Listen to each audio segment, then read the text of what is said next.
همین الان که دارید به صحبت‌های من گوش میدید، میلیاردها میلیارد سلول بدن شما در حال کاره.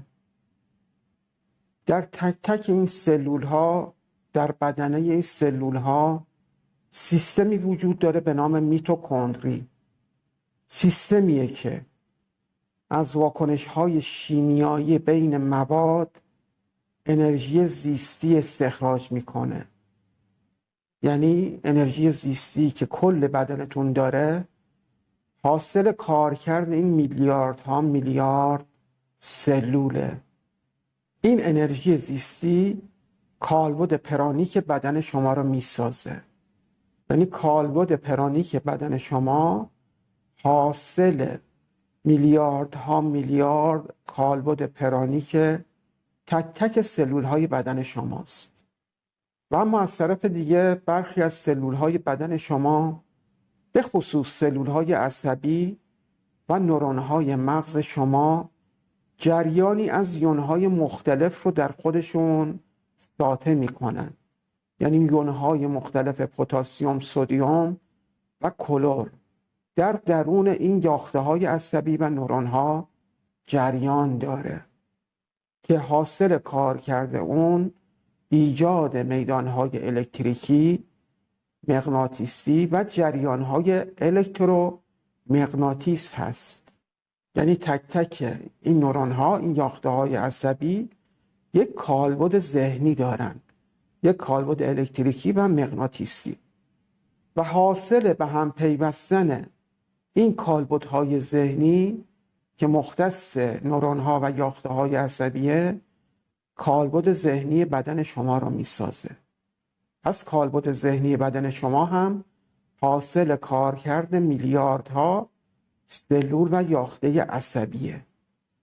اینها رو قبلا گفته بودم ولی ناچار بودم دوباره شرح بدم، چون بقیه ویدیو برمیگرده به این که شما درک درستی از کالبدهای پرانیک و ذهنی خودتون داشته باشید. لطفاً در ادامه ویدیو با من همراه باشید. پس کالبدهای پرانیک و کالبدهای ذهنی بدن شما حاصل کارکرد میلیاردها میلیارد سلول زنده هست.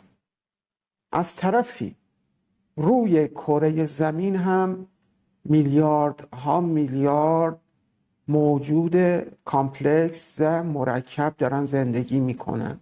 میلیاردها میلیارد موجود همین الان در روی کره زمین دارن نفس میکشن و زندگی میکنن که هر کدامشون یک کالبد پرانیک دارن و یک کالبد ذهنی.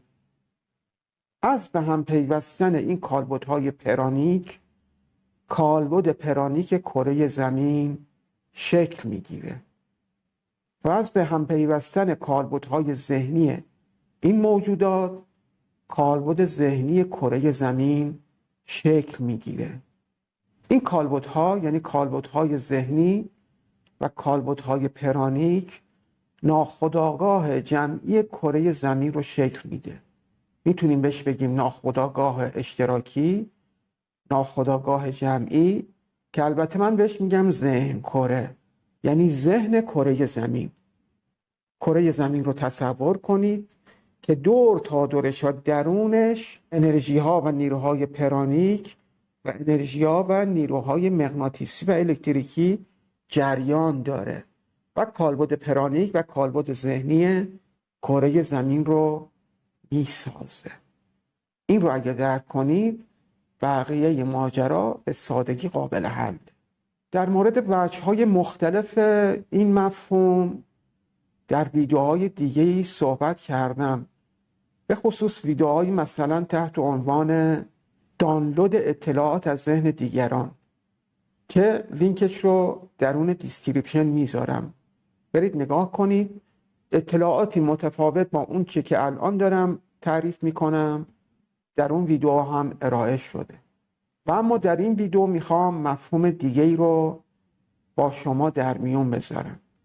همکنون در زمان حال و در حالی که دارید به صحبتهای من گوش میدید، 8 میلیارد انسان روی کره زمین دارن زندگی میکنن که قسمت عمده کالبد ذهنی زمین به خاطر کارکرد مغز این 8 میلیارد انسانه.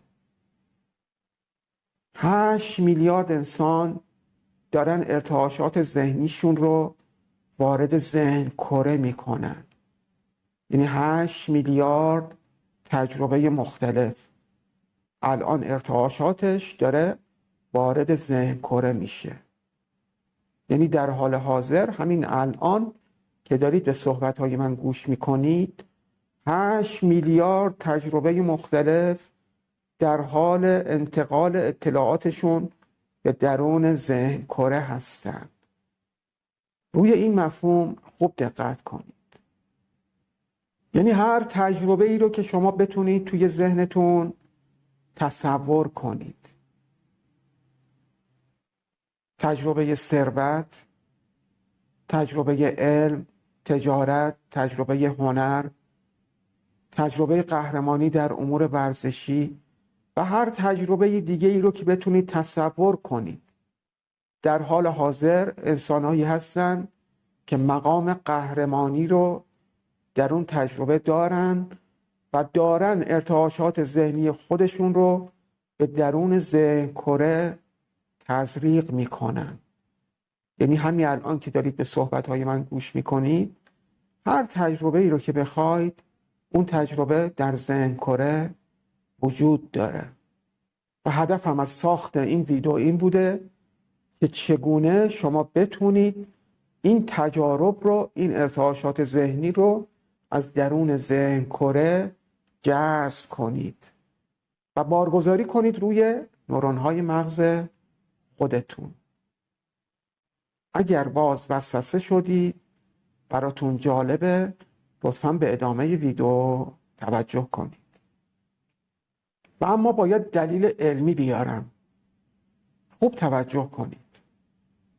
باز هم در ویدیویی براتون تشریح کردم که چگونه امروزه دارن از خواب انسان‌ها فیلم برداری میکنن. الان دارن از فکر کردن انسان‌ها فیلم برداری میکنن.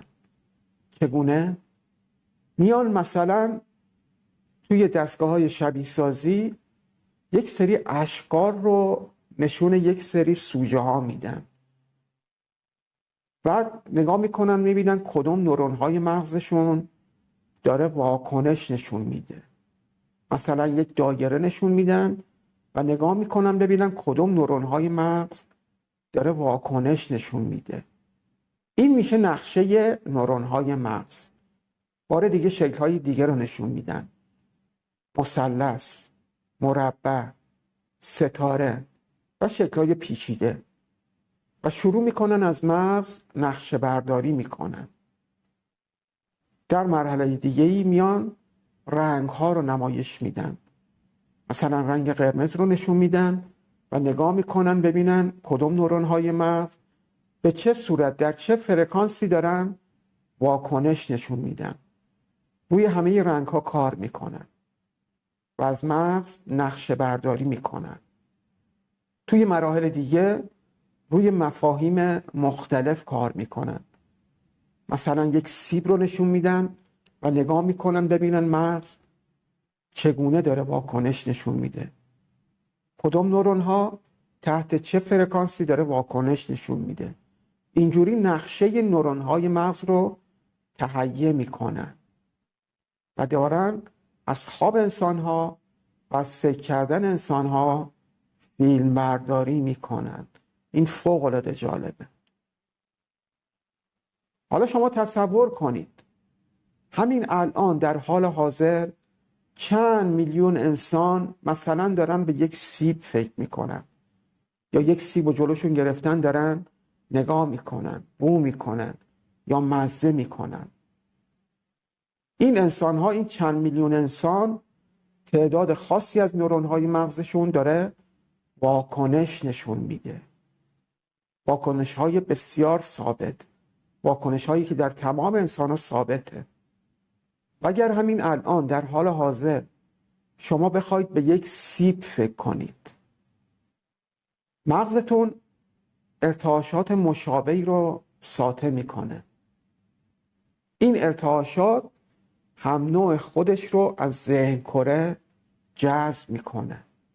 یعنی شما اگر به یک سیب فکر کنید، ارتعاشات مغز میلیون ها انسان دیگه رو هم جذب میکنید. این کمک میکنه ذهن شما تجربه بهتری رو از یک سیب داشته باشه. یعنی همونطوری که فکر کردن به یک سیب ارتعاشات خاصی رو وارد ذهن کره میکنه، عکسش هم صادقه. یعنی ورود این ارتعاشات به درون مغز باعث میشه که شما تجربه یک سیب رو در مغزتون بارگذاری کنید. این اصل مطلبیه که میخواستم بهش اشاره کنم. در این مورد در ویدیوهای دیگه باز با شما صحبت میکنم. صحبتهای مفصل تری میکنم تا این مفهوم براتون جا بیفته. ولی الان به یک نکته میخوام اشاره کنم. عزیزان، شما هر تجربه‌ای که میخواید داشته باشید، فرض کنید تجربه ثروت یا تجربه در اوج هنر بودن، تجربه یک تاجر موفق، تجربه یک ورزشکار قهرمان، هر تجربه‌ای که میخواید داشته باشید کافیه به اون فکر کنید. مغزتون ارتعاشاتی خواهد داشت، امواجی رو ساطع میکنه که امواج مشابه رو از درون ذهن کره جذب میکنه و باعث میشه شما تجربه روشنتری رو از اون تجربه‌ای که میخواید به دست بیارید. من خیلی خلاصه این رو در مورد تجربه ثروت برای شما شرح میدم. خودتون لطفاً برای بقیه تجارب اون رو شبیه سازی کنید. مثلا میخواید ثروتمند باشید، میخواید احساس یک آدم ثروتمند رو داشته باشید. در حال حاضر میلیون ها نفر هستن که این احساس رو دارن، احساس ثروت میکنن. مهم نیست چقدر ثروت داشته باشن، ممکنه حداقل موجودی رو داشته باشن ولی احساس ثروت میکنن و این احساس ثروت براشون ثروت میاره، باعث جذب ارتعاشات ثروت از درون ذهن کره میشه. پس شما اگر میخواهید احساس ثروت داشته باشید و این احساس ثروت در وجودتون رشد کنه، کافیه تجربه مشابهی رو انتخاب کنید. این رو در مورد قانون جذب شنیدید که ارتعاشات مغزی شما ارتعاشات مشابه خودش رو جذب میکنه. پس کافیه در حال حاضر تجربه یک آدم ثروتمند رو تو ذهنتون شبیه سازی کنید. برای ذهنتون واقعیت و خیال فرقی نمیکنه. اگر تجربه یک آدم ثروتمند رو تو ذهنتون شبیه سازی کنید، هم از لحاظ پرانیک، هم از لحاظ ذهنی، هم از لحاظ ذهنی، هم از لحاظ منطقی، هم احساسی، اگر اینها رو تو ذهنتون شبیه سازی کنید، تکرار کنید، مرور کنید که من الان ثروتمند هستم، احساس لذت داشته باشید. از لحاظ منطقی هم بپذیرید که ثروتمند هستید، جدا از موجودی حساب بانکیتون. احساس ثروت ربطی به موجودی نداره، این رو خودتون میدونید. پس همین الان احساس ثروت رو تو وجودتون زنده کنید، حس کنید با همین مقدار زندگی، با همین مقدار موجودی حس ثروت داشته باشید. من یک نمونه زنده رو براتون مثال میزنم و این ویدیو رو جمع میکنم. توی منطقه‌ای که زندگی میکنم یک انسان بزرگی زندگی میکرد که بسیار درمانده بود. هیچ شغلی نداشت، هیچ پسندازی نداشت، هیچ درآمدی هم نداشت. این رو پسرش تعریف میکنه. الان فوت کرده. میگه پدرم داشت میرفت، از زندگی ناامید شده بود، به فکر خودکشی هم افتاده بود.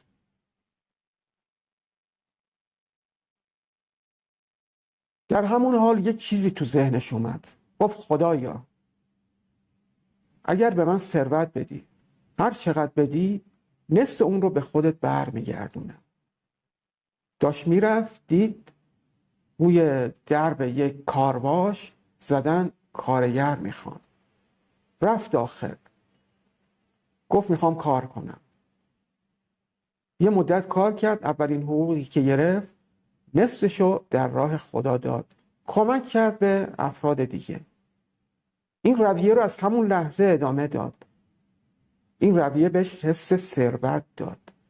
حس نداری، حس فقر و تنگدستی رو به حس ثروت تبدیل کرد. گفت خدایا انقدر دارم که نصف درآمدم رو میتونم به تو بدم، ببخشم، وقف تو کنم. این کار ادامه پیدا کرد. این حس ثروتش باعث شد احساس ثروت کنه، دنبال درآمد بیشتر بره. چشمش به دنبال درآمد بیشتر بود. وارد صنف گلکارا شد. آرام آرام کارش پیشرفت کرد تا جایی که گل به هلند صادر میکرد. به کل اروپا گل صادر میکرد. یکی که در فقر مطلق بود، فکر خودکشی به سرش زده بود، با یه فکر ثروتمند شد. با یک حس ثروتمند، یه حس بی‌نیازی. این حس انقدر شدید بود که نصف درآمدش رو میبخشید، وقف خدا میکرد، وقف ثروت خودش میکرد. الان توی این منطقه هر جا میری یک مدرسه میبینی که اون مرحوم ساخته. بزرگترین بیمارستان منطقه مال اون مرحومه. در یک منطقه بزرگ هنوز دولت بیمارستانی به اون بزرگی رو احداث نکرده. این رو در زمان شاه ایجاد کرده. یعنی 40 خورده میگذره از اون سال و هنوز رو دست بخشش اون کسی نیومده. اینطوری بگم هنوز رو دست ثروت اون کسی نیومده. ثروتمندتر از اون فرد هنوز توی منطقه زندگی نکرده، چون هیچ کس بعد از اون پیدا نشد که بتونه نصف ثروتش رو، نصف درآمدش رو ببخشه. احساس ثروت با داشتن فرق میکنه، با درآوردن فرق میکنه. در هر مرحله درآمد و موجودی که باشید میتونید احساس ثروت داشته باشید. این باعث میشه تجربه های مشابه رو از درون ذهن کره جذب کنید. میلیون ها نفر هستن همین الان که احساس ثروت واقعی میکنن. تجاربشون در درون ذهن کره وجود داره. کافیه حس ثروت رو توی وجودتون زنده کنید تا بتونید این تجارب رو از درون ذهن کره جذب کنید و روی مغز خودتون، در درون نورون‌های مغز خودتون آپلود کنید. امیدوارم که مفهوم رو فهمیده باشید و بتونید در زندگی واقعی از اون استفاده کنید. شاد و پیروز باشید. خدا نگهدار.